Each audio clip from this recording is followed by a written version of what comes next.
السلام علیکم۔ لوگ چھوڑ جاتے ہیں، اللہ تھام لیتا ہے۔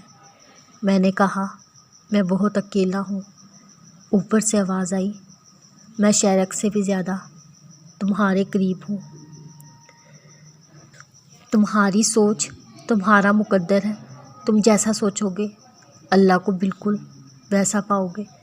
جیسے درد آنکھ میں ہوتا ہے، منظر میں نہیں، بالکل ویسے ہی جس سکون کو تم دوسروں میں تلاش کرتے ہو وہ صرف تم میں ہے۔ بھلے تمہاری نظر میں تم بے بس ہو، مگر حقیقت یہ ہے اس نے ہر فیصلہ تمہارے ہاتھ میں دے رکھا ہے کہ جو چاہو تم اس سے خفا رہ کر سب گنوا دو، اور چاہو تم اس کو منا کر وہ بھی پا لو جو کبھی پا نہیں سکے۔ جو ماضی میں پھنسے رہتے ہیں وہ پھر حال اور مستقبل کی نعمتوں سے بھی محروم ہو جاتے ہیں۔ تم آج جس مقام پہ ہو ہمیشہ وہاں نہیں رہو گے۔ وقت ہمیشہ بدلتا ہے اور یوں بدلتا ہے قسمت کو بھی پلٹ دیتا ہے۔ جیسے توبہ قبول ہو جائے تو یاد گناہ بھی ختم ہو جاتی ہے، بالکل ویسے ہی جب اللہ کو تمہارا صبر کرنا پسند آ جاتا ہے تو وہ ہر اس یاد کو تمہارے دل سے نکال دیتا ہے جو تمہیں بے چین رکھتی ہے۔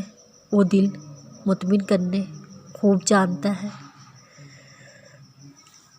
اگر تم اب بھی اذیت میں ہو، ماضی کو بھلا نہیں پا رہے، تو جان لو ابھی آزمائش ختم نہیں ہوئی۔ امتحان تب مکمل ہوگا جب تم اپنی چاہ پر صبر کرنا، اللہ کی چاہ پر شکر کرنا سیکھ جاؤ گے۔ تمہاری سوچ تمہارا مقدر ہے۔ تم جیسا چاہو گے اللہ کو بالکل ویسا پاؤ گے۔ جیسے درد آنکھ میں ہوتا ہے، منظر میں نہیں، بالکل ویسے ہی سکون تم دوسروں میں تلاش کرتے ہو وہ صرف تم میں ہے۔ اور پھر اللہ تمہیں یوں خوش کر دے گا جیسے تم نے کبھی کوئی غم نہ دیکھا ہو۔